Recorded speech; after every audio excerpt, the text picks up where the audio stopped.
Are you the CEO, the founder, the leader? How are you behaving? How are you acting internally, externally? And are you self-reflecting and asking for help? And then as you grow and scale a company, as you know, you need help. So who are the people who are going to help you do that? Hopefully you have strong advisors and human resources who can be helping you do that.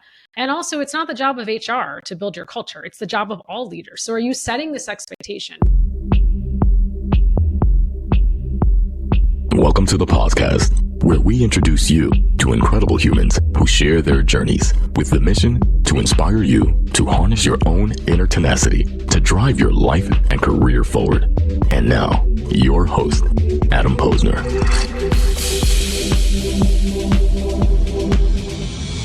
Hey, everybody. Welcome back to the podcast, where I bring you the best and the brightest from the world of business, marketing, and personal growth to help you harness your career and your inner tenacity and drive all that stuff forward. The same thing I say every day, but I stumble through that. My guest today is a powerhouse at the intersection of business, storytelling, and inclusion. Mita Mallick is a bold voice in the movement to build cultures of belonging. Backed by years of leadership experience at powerhouse brands like Unilever, Pfizer, and Carta, she's a former chief diversity officer, current head of DEI and strategic initiatives, and the host of the Brown Table Talk podcast, where she and her co-hosts pull back the curtain on what's really like to navigate corporate America as a woman of color.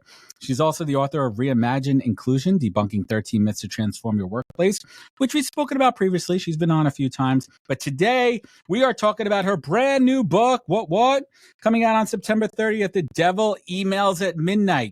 What good leaders can learn from bad bosses, and we'll dig into that. Let's get to it. Mita is rewriting the narrative on what inclusive leadership truly looks like, so let's unpack it. Mita Mallick, I think it's your third time. It's a charm. Let's do it. Welcome back. Listen, thank you for having me back every time. I love it. Are you still doing the podcast? I am not, actually. We've paused it for now, hoping for new sponsors, but loved doing the podcast. Love that format of conversation, as you know. I will push you on that one because you're great at it. The show is well received, but let's get to it. This is your third official podcast coming on the podcast here. Yes. We've done it live. We've done it. We're old friends at this point. Yeah. And this is not your first talk. This is not your first rodeo. What inspired you to write The Devil Emails at Midnight? What was that final straw, that bad boss moment that said, this is my next book?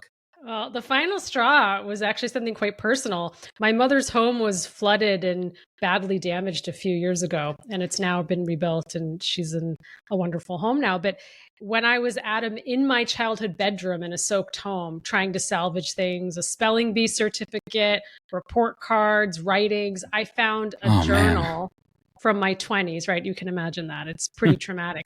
I found a journal from my 20s because, I love a good journal still. And I had written down names of bad bosses I had and little things that they did or said to me. And so I thought to myself, it's sort of a Mean Girls burn book moment. What if I'm in someone's book? And so, if you follow my writing, I talk a lot about how to survive a toxic workplace, how to survive a bad boss. But what if we are that bad boss?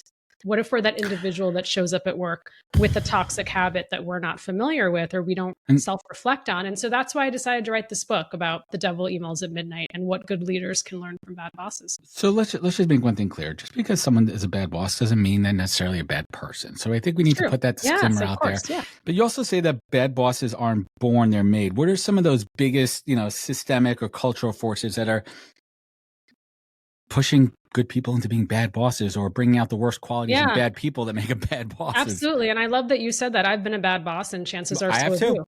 Absolutely. Because you have to learn. And self-awareness. Sorry. Absolutely. And we'll talk a little bit about my behavior. My bad boss behavior tendency is micromanaging. But when do I see that come out? When do I see bad boss behavior come out in the researching and studying I've done? Is number one, something's happening in the marketplace. As it probably is today, as you're listening to our conversation, something's happening that is agitating your company, right? That's creating stress. External forces and internal forces. Right? Second would be something's happening with your own boss, leader, CEO. And as we say in our house, poo-poo trickles down, right? So their stress is suddenly becoming your stress. And then number three, which I talk really openly about in The Devil Emails at Midnight, is something has happened personally at home. You're grieving a loss, divorce, move, breakup, relationship, miscarriage, life, right? And you're bringing that into the workplace, whether you realize it or not. And so those are the moments where you'll see, the tipping the scales from good boss to bad boss, and when those moments can happen. It's so interesting too, because this is so complex. And obviously when you're crafting a title for your book, you want it to be marketable and clickbaity. And I love that too, because it was kind of funny. Mita's always been incredible supporter of me and the podcast. And I sent a photo, the link to when you were wearing my shirt, and I sent it to one of my friends who's in the business, and he's like, "Oh my God, I love that title." Oh, because that, and we'll get into it in a little bit, but actually it's a good time to talk about it. The most important thing a leader, in my opinion, could do is being mindful and respectful of your employees' time. Yes. Specifically, obviously, their time when they're supposed to be working, but more importantly, when they're not working. Not everything could be an emergency. And you as a boss set the expectations on both sides. And I was talking to a friend the other week who has his own law firm, tremendous law firm. And my wife, who's an attorney, asked him, do you like stop emailing at a certain point of the day? He goes, unless it's life and death, mission critical, I am not emailing anybody past 6, and I'm not emailing anybody on the weekend. One, because that's their time. Second of all, I don't want to set that expectation that I need that from them, because they're going to feel from a job performance perspective, they have to always be on, and I don't want them to. I was like, wow. I was like, Mike, that's big.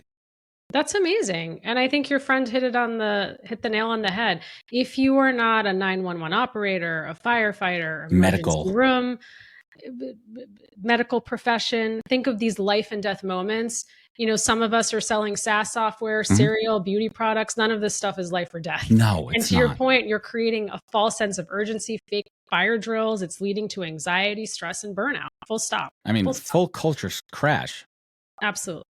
When you respect your employees' time, that just shows, to me, that's a cornerstone of culture. And I always say culture is not cold brew on tap and pizza parties and summer Fridays even to an extent, right? It's about, do I feel respected? Do I feel my time is being respected? Do I feel valued? Do I feel like I have a clear, progression within this company? Do I see those things? And when you feel that's culture that I truly enjoy working here. So let's get into it. Let's get into it. Of the 13 bad bosses you write about, which one taught you the most, even through humor or trauma or transformation? Which boss stood out to you? Gosh, which boss stood out to me? The most out of the 13. The most out of the 13. To this day, it's my boss who I nicknamed Medusa, who did throw a Chanel shoe at my colleague. It did miss her head. I mean, that's criminal. It's crazy. And this was beauty, right? And so bad bosses can be born anywhere. Some industries might be more exceptional, you might argue, at creating them. But I had never, Adam, in my life, not my parents, not my brother, not my husband, not my friends, I had never had anyone shout or yell at me. Never. And so to go into the workplace and be screamed at all the time and be belittled and be degraded, and not just to me, everybody, that was the environment of bullying. That to this day, I still can't get over how there are environments where people are listening that's happening right now. Right. You're experiencing that. And how is that acceptable? How are we still allowing that to happen? And that to me is one that trauma, I'm telling you, I was on stage at Transform and I joked with the person who, was interviewing me. I said, if she walked into this 100-person, I think it was 1,000 people in this room, I would have ran off the stage. That trauma, this is real. Ago, it's PTSD. It with me from this woman screaming at me. Now, but do you think from your research, have we made good, solid forward progress in improving bosses and leadership in the last 10 years in light of things like social media, where people are getting publicly called out, the Me Too movement, people being more vocal? Have we seen forward progress, in a good way? And I know COVID threw a curveball at it, because then all of a sudden you're going from the in the office conflict to now remote conflict, which caused a whole new issue of bad bosses who, to their defense, a lot of people needed to learn how to communicate remotely. Got it. Absolutely. And that was a lot of things. But what have you seen through your research and findings? Yes and no. I think what you're talking about is people who have caused so much hurt and harm. They're in the headlines. They need to move on. I think there has been a reckoning. And with social media, we all have a microphone. So people are talking about things that they're experiencing in the workplace. But what I will say is what I'm seeing increasingly that's bothering me is executive coaching being weaponized. Some people don't need an executive coach. They need therapy. Yeah, they got to start from within. We need therapy. You assigning me an executive coach because I'm behaving badly at work over and over again. And I've been put in that position. It's no, Mita needs a therapist. She needs to heal whatever's hurting her. She needs to leave, find the next place that she can work and work on herself. And I think, Adam, what you'll find, especially when bosses are more senior, it's well, Mita and Adam are just really good friends. And Adam's the CEO and Mita's the CMO, and Adam's known Mita for a long time. And so he's willing to overlook the whispers, or not even whispers, the loud shouts. People are saying she's causing hurt and harm. And because of a personal relationship, our kids are friends. We summer together. I'm on your boat, like all these things, and I've been with your company for so long. You just can't accept how I'm behaving at work. And you make excuses for me. Let's pause on that for a second. I'm going to go a little bit deeper, maybe a little bit darker. I truly think there's a couple things at play here. I think that a lot of folks aren't trained to be good leaders. Absolutely. Some folks are forced into a people leadership position when they really should just be incredible ICs, independent contributors. And I think that there's a problem in a lot of workplaces where they feel the only way to promote people is to give them people management. And I think that starts at the top with recognizing people's strengths and weaknesses and listening to your employees. I also truly believe that hurt people hurt people. Yes. And to just go a step further on that, I think that we could all admit that it is so much easier for us to take out our shit on people that are close with us, whether we work with and our family, and complete strangers. So when you're in that stressful situation at work, some people they haven't learned those coping mechanisms of how to deal with it. Absolutely. Right, and my rant's over. The people closest to us will take it, whether they want to or not, for all kinds of reasons. They'll just accept it and take it. I love what you said about individual contributors. One of the things that's broken in our workplaces is how we recognize and reward people. I was always taught, like, the corporate dream is to get that corner glass office, to have the city view. You can oversee everyone that's working for you outside. Right. And what if I'm just really good at a skill, but what if I'm not good at leading other people and managing their careers? Or what if I don't want to?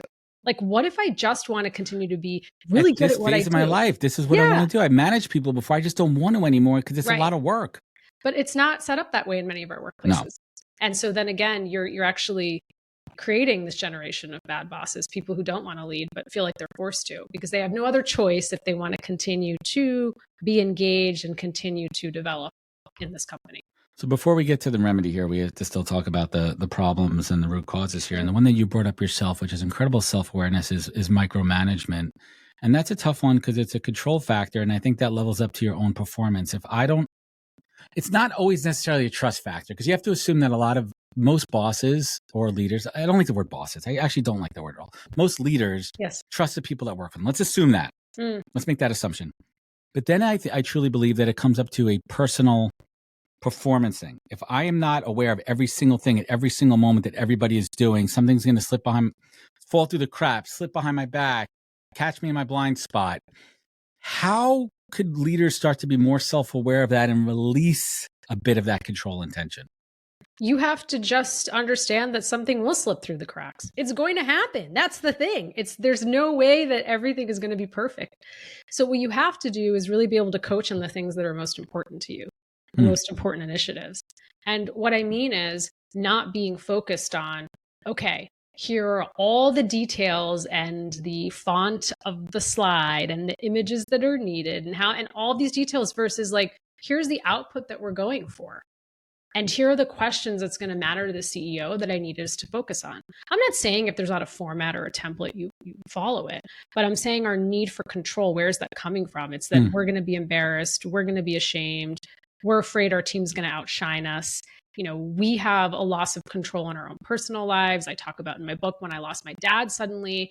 It was a really bad boss moment for me. I was grieving and I buried the grief. I found myself, Adam, going into micromanaging on details that didn't matter. I'll never forget, like 30 minutes before a major presentation, I'm sitting there and editing my team's deck. Like, how does that make them feel, right? When I've been sitting on it all week, or then I would disappear for days and macro manage and just be disengaged. And so I think you have to know, what I encourage people to do is think about that one tendency we have that can go one way or the other. And for me, that's micromanagement. And that doesn't mean that details aren't important to me. It's just a question of, do I do the work for people or do I coach them on how to do the work?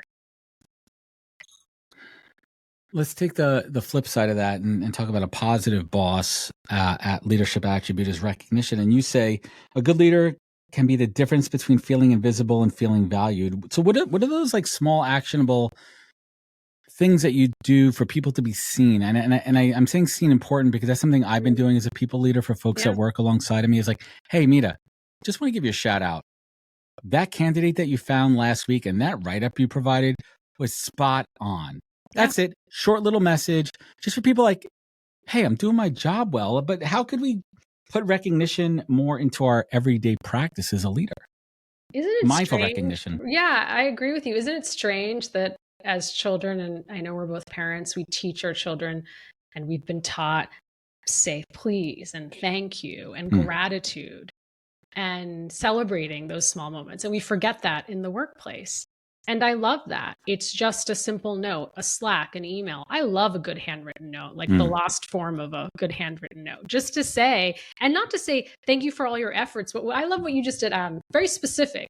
I want to thank you for X, Y, and Z in particular that you did this week. Shouting people out publicly, privately. You know, for me, one of the things that I've really struggled with in my career, Adam, is not getting credit for my work.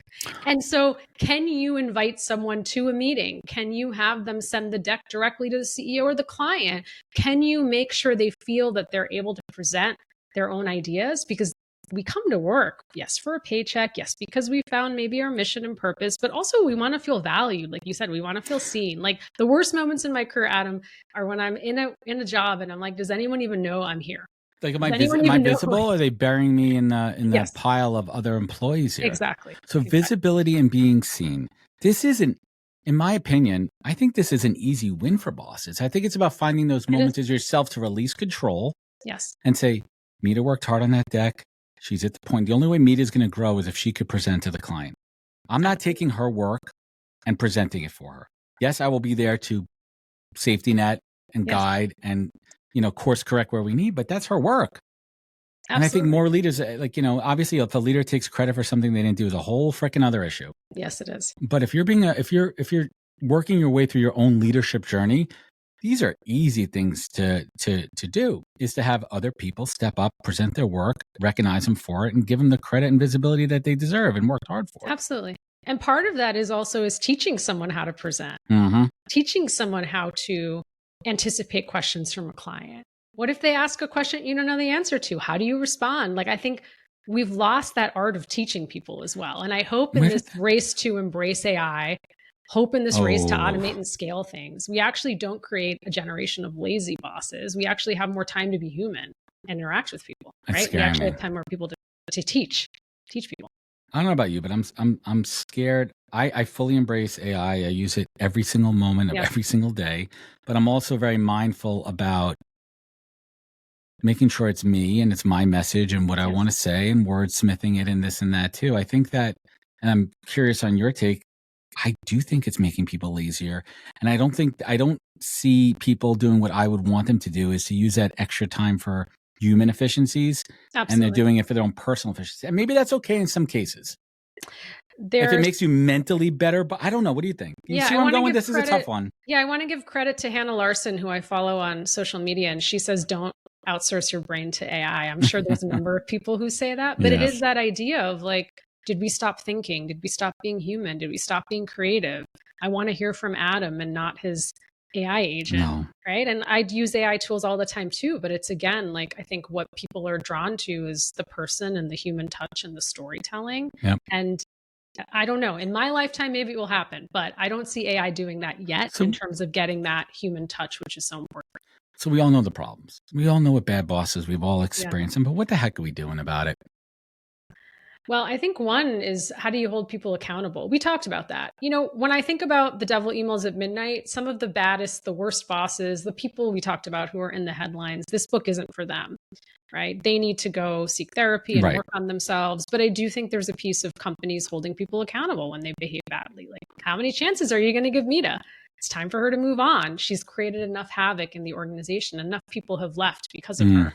I also think that self-reflection is something that I've been really working on in terms of, we talked about what's my bad boss behavior. It's micromanagement. So one of the things I always do is fall on writing in times of career struggles. And particularly when I had lost my dad and I was behaving badly at work, I started journaling sort of patterns of when I would find myself micromanaging or disengaged or losing my temper, and trying to think of different ways I could react. I also needed to be grieving and having that time and space. You had a process. course. Yeah, a process to self-reflect, right? So that's important. And then the second thing I would say is if you're going to self-reflect, then start to ask for feedback, right? And I like, Adam Grant talks about, he doesn't say feedback. He talks about asking for advice. I like to say ask for coaching, right? Because feedback can kind of sound daunting. But if I can actually invite, let's say Adam's on my team and I can say, hey, Adam, and I'll put this in writing. I'll tell you why. I might say, Adam, we have a one-on-one coming up. I'm doing some self-reflecting. I'd love your coaching on the following. I'm actually trying to figure out a way how I can involve teams earlier when I'm kicking off a project. Now I can be delegating more. That's what I want to work on. And I'd love your thoughts on it. Right? So you're now coaching me. It sounds more inviting. And what I've done by putting it in writing is I've given you advanced warning. I used to have a boss, Adam, who would say at the end of every one of my performance reviews, so what do you think I should be working on? How do you think I'm doing? Right. And the one time I actually told him honestly, he lost his mind. He didn't want to hear it. So self-defensive. I was like, I'm never doing this again. Don't ask. Like, don't open up Pandora's box unless you want. Everything's going well, right? Keep doing what you're doing. Yeah, is what I would you're say. crushing it. And so, but if I'm vulnerable and I can tell you I've done some work and self-reflected, you're more likely to say, actually, Mita, I don't think this is your issue. I actually would invite you to work on this instead. And you're like, oh, wow. Like that's opened up a whole new door and I've given you some time to process and think about it. Yeah. It's dangerous if there's not the culture of vulnerability. You need to have the culture of vulnerability in place before a boss asks a subordinate for feedback on their and because you're scared, you're defensive, you're like, oh my God, I don't want to say anything that's going to get me fired here and tell you what I really think here. That's not what you want. So you have to actually create that culture and set up the expectation before that interaction. Now, let's play that out a little bit. Let's just say now you have that culture, sure, where the feedback is a loop and not one-sided there. What's some practical advice for someone reporting up to somebody to give feedback on how someone is as a leader and what they could do better? You do the compliment sandwich thing? I would, yeah. And I would say, thanks for asking. Here are the things that I'm really enjoying working with you on. And here's one thing I'd love to help you with. Or here's the way that I like to be managed. I say that in the interview process too. I go, if you're interviewing and you get the job, before you get the job, ask, how do you like to be managed? I love that. That's another great way. But I think when we talk about coaching each other, that's more inviting than saying, I have some feedback for you, which sounds a little daunting, right? And then the other thing I would say is look for the signs. I talked about self-reflection. I talked about asking for feedback. But if you have people resigning, if you have people who are quiet, disengaged, anxious, people who used to speak up who don't, right? All of these things. I remember years ago, I had someone who leave during one of my bad boss moments, and I got the exit interview notes from HR. I don't know if they do exit interviews anymore. They're so stupid. But it was there in writing, and I saw like, it. You just fired me. What do you want me to say? And I've had that before. Though. She was really honest, and she was right about why she had left my team. And so I think that's important. The signs are there. The question is whether we see them and we want to accept them of what's happening on our team. Hey everybody, Adam here from the Poscast. Today's podcast is brought to you by the team at Fountain. Fountain is your full-service frontline workforce management platform. I have to tell you, Fountain's offerings are some of the most robust I've seen for any product in the space. They offer full solutions for hiring, managing, and retention. They are truly a one-stop shop focused on the frontline workforce. They also create informative content using their data. For example, they analyze a bunch of data from their fast food chains and created a trend report you could download now on their website. They also have a new ebook out called Frontline Voices. There's a lot to dive into. Certainly check it out. And you could learn more at fountain.com, linked in the show notes. Thank you. Again, this goes back to leadership at the top. How much of a priority do they make it within the organization? Are they keeping their ears shut? Are they keeping their ears open? Are they really in tune with what's happening? So how does that C-suite, who has such a behemoth of responsibility on their shoulders, let's be real about it, there's a reason why there's a disparity between the C-suite and the bottom. I mean, let's call it what it is. You could talk all the shit you want about the Starbucks CEO and that too. But in most organizations, the leader's in place for a reason. It's either they own the company or they've gotten to that point. But now they got to step it up. And they owe it to their employees to be listening. They're spread thin to begin with. Like, what does that look like? Is it better feedback loops with their managing teams? How do you create that culture of openness and vulnerability to improve culture from a leadership perspective? Yeah, I think it's a great question. One starts with role modeling. It does. Are you the CEO, the founder, the leader? How are you behaving? How are you acting internally, externally? And are you self-reflecting and asking for help? And then as you grow and scale a company, as you know, you need help. So who are the people who are going to help you do that? Hopefully you have strong advisors and human resources who can be helping you do that. And also, it's not the job of HR to build your culture. It's the job of all leaders. So are you setting this expectation? We talked earlier about bad behavior and egregious behavior. Are you letting those people stay? Because what does that do to your What's the precedent? High performers, right? What does that do to people who enjoy being there? You're slowly killing morale and they're going to leave. And then you wonder, I can't believe Mita left. And you're like, well, you kept all these jerks around. Like, why are you surprised that she left, right? And that's you set the culture by actually showing the behaviors that you're willing to tolerate, right? You're willing to tolerate these behaviors. The level of tolerance is the signal. Yes, it is. The level of tolerance that you're willing to accept is the signal. Okay, let's curveball this one. Oh, here we go. If you are head of HR at a 1,000-person company, right? And your job, you're going to interview anyone VP level and above that's going to be managing larger teams. What type of questions would you ask in the interview, Mita, to assess where they are from a management leadership approach to see if they have toxic traits? God, I love that. Curveball. Oh, curveball. Pause curveball. I would actually ask, tell me about the most recent feedback your team has given you. Tell me the thing that they have told you is a strength and something that they want to help you be coached on. What was in your last performance review, right? I think any of the things around feedback and self-reflection, because if they only tell you the positives and aren't honest, there's a red flag there, right? Interesting. Have you had to walk back on or push back on somebody the rest of the team approved and you're like, I spoke to him or her and this is a red flag? Like what kind of... I have during interview processes, right? I've been like, and where actually, there's consensus on one side, but you're like, no, here's what I saw. How'd you manage that? Well, I go back to facts versus feelings.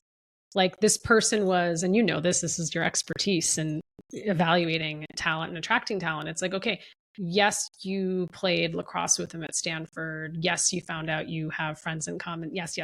But I've asked about the experience and asked these questions and I don't see the facts there. And I remember this vividly. There was like 4 people who wanted to hire this person. And there was me who was like, but can we just, and you know what, when you redirect people in that way and you get them to self-reflect and you ask them open-ended questions. And I'm not saying that you didn't ask any of the questions and you were just focused on lacrosse Stanford. I'm saying, can we go back to the resume?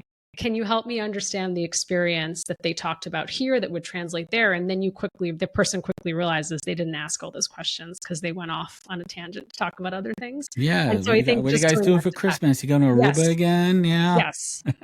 So facts versus feelings. Yeah. But that's not easy. I'm not going to tell you that's easy. But I was like, felt very strongly about it. And again, I had done a thorough interview and I was part of the panel to say, listen, I have all these notes.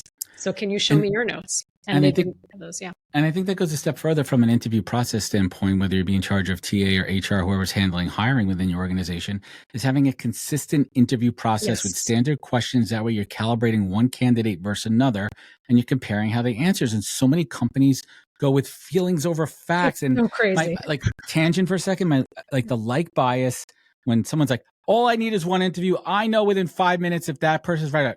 Because that's just how you're feeling in your gut. That's based on feelings and not facts. And you're doing a disservice to your entire organization. Absolutely. Stop feelings versus facts. Yeah. Let's start. Should we make a t-shirt for Transforms? Oh, feelings, I love that. That's a great idea. Facts over feelings. I love that. We could do a promo for your book. That's a good one for your book here. Thank you. I'm going to write that down. For someone who's listening to this and they're like, oh shit, I think I might be a bad boss. What's that first step they should take to change their behavior and rebuild trust? Is there like a 12-step process here? I think you have to start observing yourself. You have to start regulating yourself and understanding when you're getting triggered and how you're reacting to things and watching how people respond. If I'm speaking and everyone shuts down, or I'm speaking and people start to walk out of the meeting or not come to meetings. Like these are all signs. And so I think it's really easy to just not really easy, but you have to start finding those moments of being quiet, pausing, being silent, and just thinking about how your week went and some of the things that you felt good about and some of the things you wish you could do a redo on. And I think, Adam, if we're all honest with ourselves, we know We know when we're behaving badly. We might be burying it for whatever reason, but most of us know if we are sitting in silence with ourselves, which is a scary thing to do. And then Reflection. It's about what are the signs that we're seeing? How are people reacting? And then as we talk about, it's like asking for help and asking for not the feedback, the coaching. Or just watch the movie and the sequel, Bad Bosses. And that too. And that's it. Let's talk about the book here for a little bit. This is your, keep me straight here, third published book? My second published book. Yeah. Look at that. Let's hold that cover up again. Let's get a little promo on that one too. Yes. The Devil Emails at Midnight. Who's this book for? This book is for anyone who's an aspiring leader, who's a current leader. It's the book I wish I had when I was growing up in corporate. That's why I wrote it. What have you learned about yourself as an author through the process of the second book? What lessons did you take from that first book and apply it to your second book from a process standpoint? What have you learned? The art of storytelling is so important. We just talked about the race to embrace AI. And sometimes we're trained that business books have to be serious, really, really serious. And, given the state of our country currently in the world, nonfiction sales are down, fiction sales are skyrocketing. So that's why I picked a title that would pique people's interest. Of course, it's a business book. It's not a novel. But I use these stories of bad bosses I've nicknamed either as a Disney villain or a mobster, draw people in. And then you're like, okay, what do we do about this? Personas. Yes. But So tell us a little bit about those personas. What's the difference between a Disney villain and a mobster in the book? Well, there's Tony Soprano, who I used to work for, and he's a talent hoarder. So with one phone call, he could end your career. But he also called me a rat, demanded loyalty, wouldn't let me leave his team until very mafioso right there. Yeah, it is in a corporate setting, right? And then, we have Medusa, we talked about from Greek mythology. We have the napper who fell asleep in almost every meeting, always fell asleep, small meetings, big meetings. But it's so fascinating. He was so disengaged. Was he narcoleptic? No, I thought that. I talk about that in The Devil Emails at Midnight. Yeah, I really was concerned about his well-being. And then we come to find out he's super disengaged. He shouldn't be there.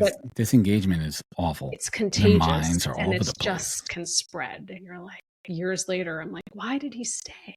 Why did they let him stay? Is that the most deadly virus as far as culture from a boss perspective? Is it disengagement? Is it not apathy? Like, what is it? I think disengagement is pretty, once that starts to spread, it's really hard to get people to care again, right? In that environment, it's really hard, especially if it's the boss who doesn't care, right? Because the boss holds so much power. The boss doesn't care.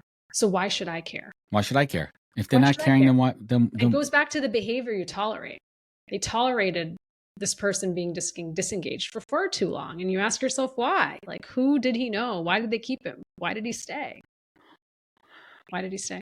Why did he stay? Why? Do you think there's a lifespan on leadership? Do you think people get disengaged as you go up the ladder where you're just more focused on your what's next in your life and your career, that you stop engaging? How do you stay focused? I think that when people are passionate, they'll stay engaged.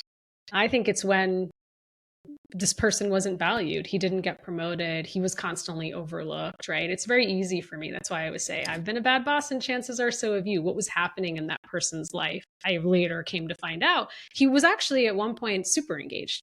And then over time became disengaged because, again, to your point of he didn't feel seen anymore.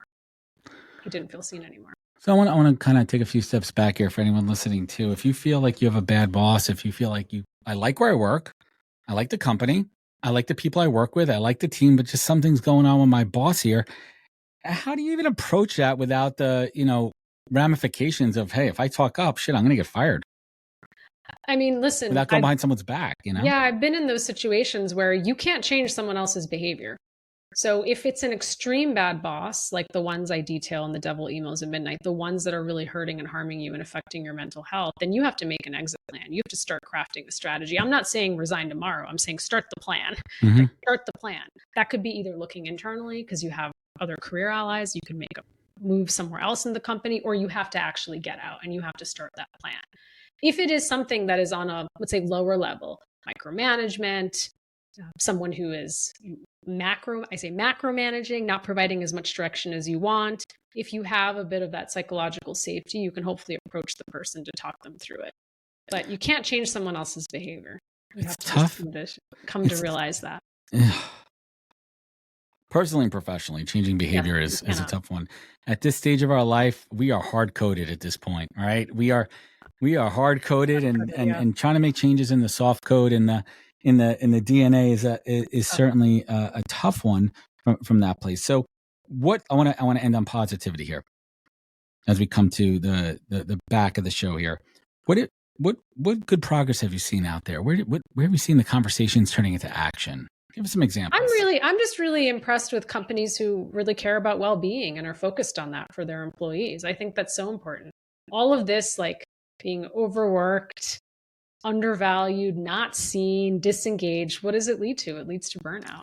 And I think the more and more we're on all these devices, I mean, the world has changed, continues to change. I'm not an Uber app. I can't always be on demand, always available. And guess what? I'm not embarrassed to say I'm sleeping at midnight. I am. So I think what you're seeing is kind of this backlash to hustle culture. It's like the anti-hustle culture. Like I can still be successful and get sleep at night.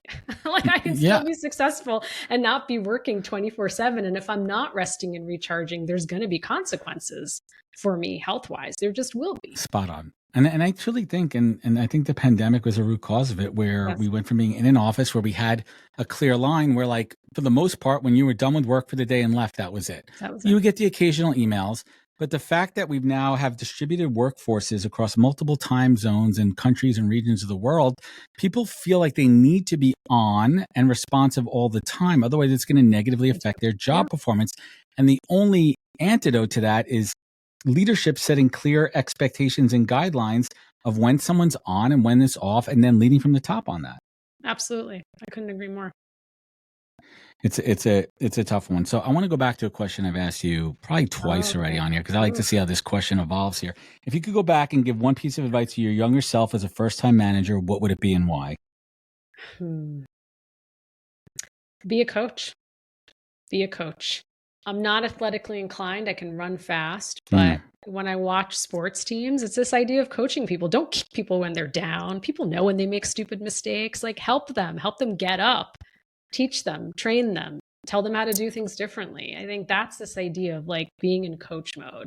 And I think that's the biggest thing people struggle with when you go from doing to directing. It's really difficult. Doing to directing. Yeah. It's another kind of analogy. I watch a lot of baseball. I watch a lot of baseball with my kid, and he's turning into a baseball fan and everything. And he asks so many questions, as you know, a 7-8-year-old does. And there's a lot of questions about baseball because it is a complicated, tricky, rule-filled offense, defense, how they're moving pitchers and all that. And we were watching a Met game the other day, and the pitcher was struggling, and the pitching coach came out to the mound.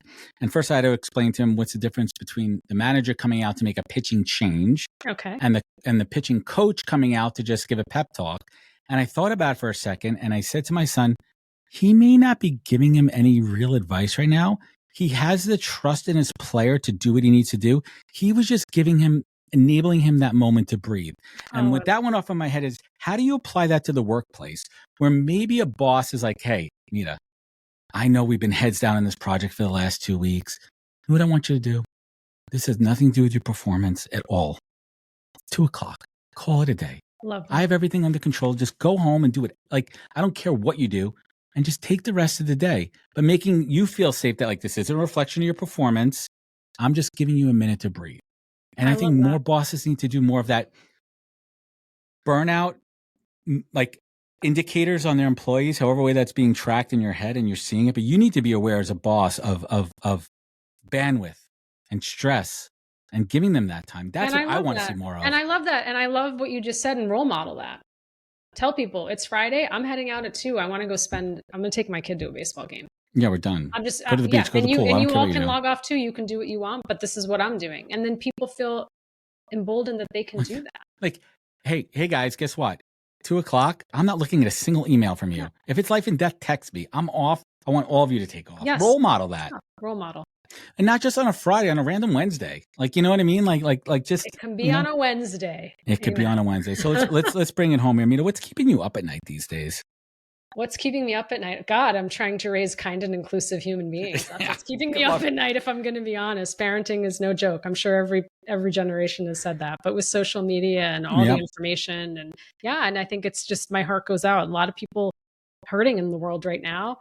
And I also don't know if that's changed or we have access to that information. Maybe 20 years ago, I didn't have as much access to what was happening in different parts of the world, but we do now. And so just show up and be kind to each other. No matter what the circumstances are, don't assume what you know what's happening behind the screen. Just show up with kindness always, no strings attached. That's what I keep trying to tell my kids and keep trying to practice. And keep role modeling. And I mean, it's so crazy as parents. I mean, the world is never great. But like the optics right now with politics and all the shit going on in the world, it's scary. And how do you do two things? It's important for the kids to know what's happening in the world, but at the same time, we're insulating them. I want them to focus on themselves and growth. And there's always, my parents could say the same things from 40 years ago. There was stuff going on in the world. Yes, less social media there too, but we need to continue to role model. We need to continue to teach our kids well. So leadership starts at home. It transcends into the office and vice versa. We need to keep that top of mind. Absolutely. Mita, I'm excited to get my hands on this book when it comes out September 30th. You're obviously going to be out on the book tour. You'll be on many other podcasts and public appearances. But what's next after this? I know you have that thought rattling around in your head. What's next? A third book, fourth book. Okay. I've got some more ideas. You don't have to give it away. Give us some like loose concepts of what thematically you're thinking about, if that's fair. Yeah. All the reasons I never got promoted in my career. Things that I did to hold myself back. I think that's a really tough conversation to have. I like to, as you know, Adam, look at things from a different lens. It's really easy to blame other people. I've done that. But how do we look inward and think about how we're actually creating havoc in our workplaces, whether we realize it or not? I keep saying I'm on a mission to fix what's broken in workplaces. How do each of us take accountability for that? Those are the things I want to explore. Well, Mita, as you said earlier, we could talk for hours. We could go super deep on we will. And I think in 2026, we're going to have the opportunity to take the stage. I'd love to do a proper panel and maybe find one or two elements of the book and go super deep, inch wide, mile deep. And because right now we're covering a lot. We're talking about the book. I think the title is spot on. Thank you, Adam. That means a lot. Because that's the devil. It's the one that you're waiting for. Is there anything worse than checking your phone the minute before you shut it off and close your eyes? Like, don't be an email. And then you turn it on the next morning at like 12:07. There was an email from your boss. Like, shit, I missed that. What I do wrong? And then it's downward spiral and diminishing returns. Yeah. Stop being a bad boss. Be more self-aware. Check out Mita's book. It's out on the 30th. I think this podcast is coming out a week before. The Devil Emails at Midnight has already been mentioned by Entrepreneur Magazine as a must-read career book to consider. It's a must-read book to read in 2025. Let's rewrite that right there. You can pre-order it now. We're going to link it up on Amazon. Mita, where else could folks connect with you? Where could they learn more? What do you prefer? Please follow me on LinkedIn and mitamallick.com. I love to hear from people. And Adam, you're amazing. Thank you for everything you're doing. And thanks for having me back on. Thank you so much. And connect with Mita on LinkedIn. She is very hyperactive there. And everyone listening, if this show meant something to you, leave a review, rating. It goes a long way. Sharing means caring. Remember, be good to yourself. Be better to others. Check us out, thepodcast.com. Follow us on social media and catch us next week for another great episode of the podcast. Take care, everybody. Wisdom is forever, but for us, it's time to go. Thank you for joining us. Luckily, we'll be back with our next episode soon, jam-packed with more incredible humans. Thank you for listening, subscribing, and sharing. To join the conversation, search the podcast on LinkedIn. And to catch up on past episodes and more info, please visit www.thepodcast.com.